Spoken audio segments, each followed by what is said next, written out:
Well, space is another element of the relationship. In fact, we spoke to the chief of the Russian space agency, who said that there will be a contract that will be signed in engines. He, of course, did not clarify what kind of engines they're looking when it comes to the contract. But if I talk about space, the Aryabhata satellite was launched. India's first satellite was launched by the Russians in 1970s. When it comes to the first Indian cosmonaut, he went on board a Russian rocket in the space, and he became a household name way back in 1984. This is something that is part of India-Russia space folklore in many ways. And Gaganyaan mission, India's mission in which India can send people in the space, that is something that is being taken forward, in which the Russian side has played an important role in terms of training of the astronauts. In fact, when we spoke to the head of the space agency, he affirmed that and said that they're going to continue their support for the Gaganyaan mission. So space cooperation is another dimension of this relationship, which has a history behind it, which has a present that is continuing, and it has a future that is growing. All right, we are still waiting for the Russian president to arrive at the Panam Airport in India, in New Delhi. Palam Airport, I beg your pardon.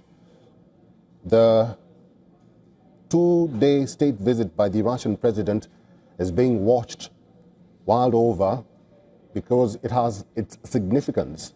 But the two leaders have insisted that this is for the growth of their bilateral relationship.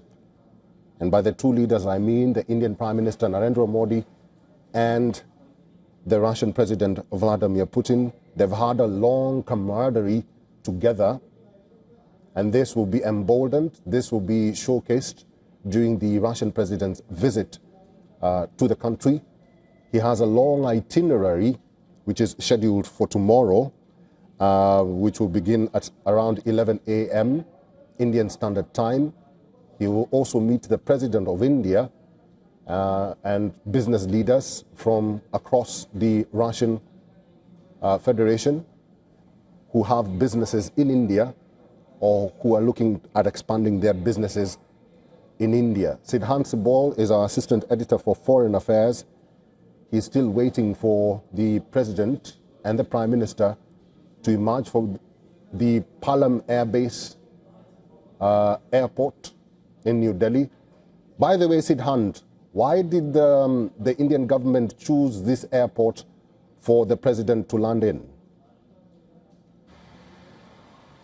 Well, historically, traditionally, all the world leaders, when they arrive at the Palam airport. It has a ceremonial lounge as well, where the leaders are welcome. And when we'll see the first pictures, we will see a welcome in terms of the traditional welcome that is given to leaders with a dance performance as well. We have seen that regularly.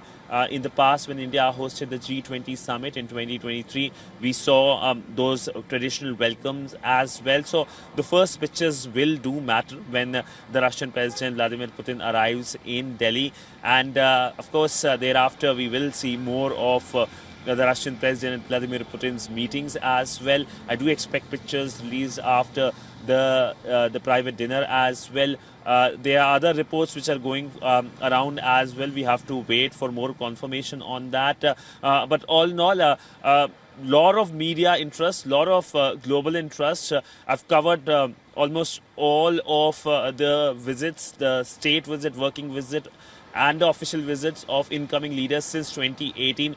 But I've never seen this kind of media interest and, of course, interest from a lot of people across the country and globally as well.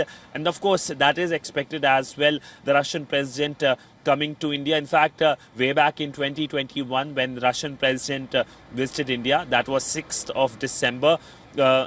We remember the coverage we did. Yes, there was a lot of focus on the visit, but at that time and at this time, there is a difference in terms of the interest, primarily because he is someone who is seen here in India as an important leader and a leader that will continue to support India.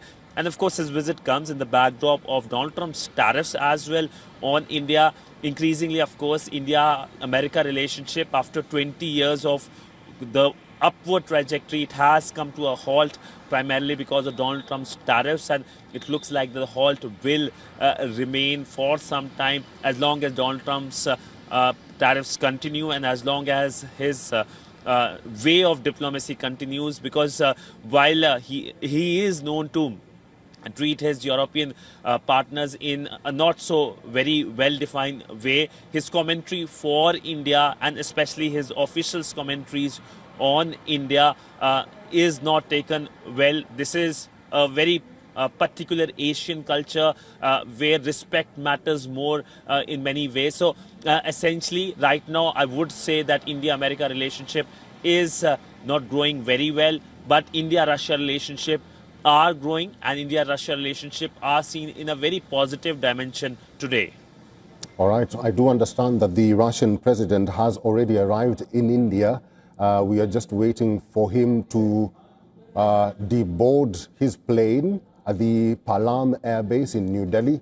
And then the Prime Minister of India will receive the president and then they will head for dinner later. Sidhan Sibol, still in the discussion, the focus will be labor mobility initiative.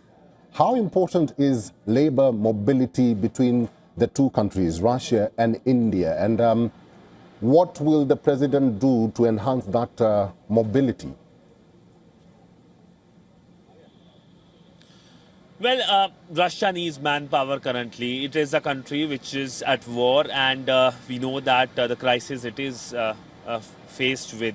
Now it needs manpower to grow, especially when it comes to economy. And India is a country which is having the largest population on the planet. India is signing several mobility pacts across the world, as Japan, whether it's many European countries. And India focuses on legal migration. And that is why the signing of the mobility pact that will happen tomorrow is key and a win-win for both India and Russia. For India, it provides that legal pathway for Indians to travel to Russia and work there, have work permits there. We spoke to Abhay Singh, who is an MLA from the Kursk region, and he spoke about the need for Indians to come to Russia.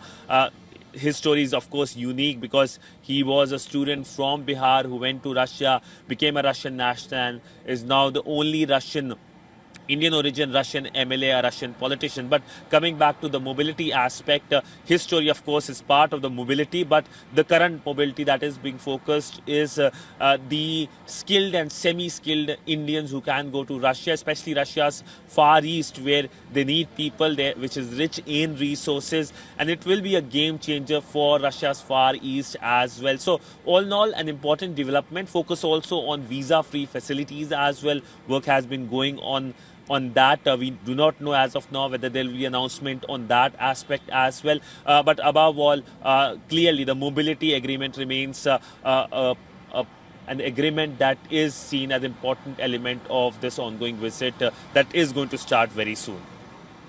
We do understand that Putin will be holding a press conference as part of his itinerary during his second day visit to India. Sidhan Sibol, there has been a lot of hue and cry revolving around how India is a friend to Russia, and we've always had the Indian Prime Minister suggesting that diplomacy always works. This is not an era of war. He said that more than 3 times. He said that when he went to Russia. He has been saying that all along. Do you actually think that the Russian president will bring up the Ukraine war? And how do you think the Indian Prime Minister may react? Well, it is given that the Ukraine war will be talked about. Ukraine war will be discussed. Whether it is the Indian Prime Minister's bilateral with the Russian president last year at the Kremlin, whether it is before that at the sidelines of the SCO summit in Samarkand, there was mention. India has reiterated dialogue and diplomacy is the only way forward, and both sides need to sit together on the dialogue table to resolve the issue.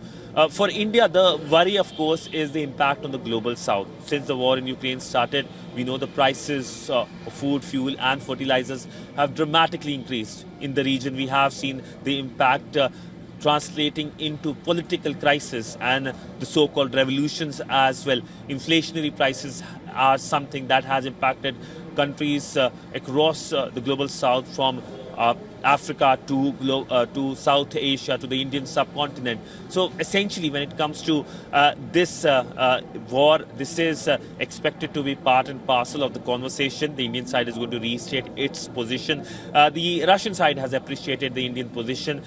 They have said, in fact, the spokesperson of the Kremlin earlier this week said that they welcome the way the Indians talk. They listen to the Russian, which they say is not possible with the Europeans. So all in all, when it comes to the war in Ukraine, that is going to be part of the agenda and part of the public discourse as well. When the press statements happen tomorrow between the Indian Prime Minister and the Russian President, do expect the mention of the war in Ukraine.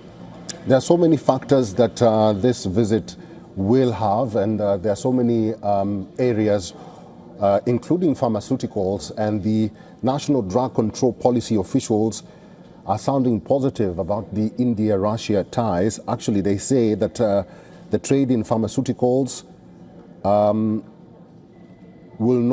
India would definitely be able to produce a lot of generic drugs which Russia would consume.